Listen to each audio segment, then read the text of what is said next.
Hi అండి, welcome back to my channel. So today's recipe fried chicken momos. So మనం బయట generally కొనుక్కొని తినేదే, కానీ ఇంట్లోనే ఈజీగా హోమ్ మేడ్ మోమోస్ ఎలా చేసుకోవాలో ఇప్పుడు చూద్దాం.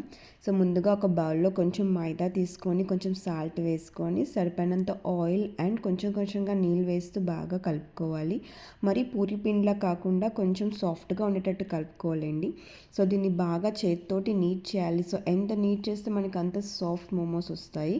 తర్వాత దానిని ఒక 30 మినిట్స్ నానబెట్టాలి. ఒక పైన తడి క్లాత్ కప్పి ఇలా చిన్న అప్పడాలా చేసుకొని దానిపైన తడి క్లాత్ పెట్టి నానబెట్టండి. ఇప్పుడు వాటి మోమోస్ని తీసుకొని చపాతీలా పూరీలాగా చిన్న చిన్నగా పాముకోండి.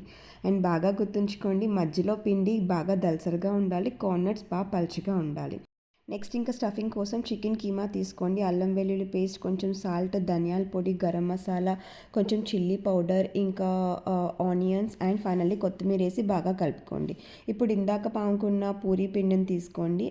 సో దాంట్లోని ఈ స్టఫింగ్ పెట్టుకొని సైడ్స్ అన్నీ క్లోజ్ అయ్యేటట్టు కజ్జికాయలా క్లోజ్ చేసుకోవాలి. ఇవి మనకు నచ్చిన షేప్లో చేసుకోవచ్చు. ఐదర్ కజ్జికాయలా చేసుకోవచ్చు, లేదు అంటే చిన్న పోట్లీ బ్యాగ్స్లో చేసుకోవచ్చు. ఇప్పుడు స్టవ్ మీద కడాయి పెట్టి నూనె పోసి మరిగే నూనెలోని ఈ మోమోస్ వేసుకుంటే అంతే, యమ్మీ chicken fried momos ready. So మీరు ట్రై చేసి ఎలా ఉందో కమెంట్ చేయండి.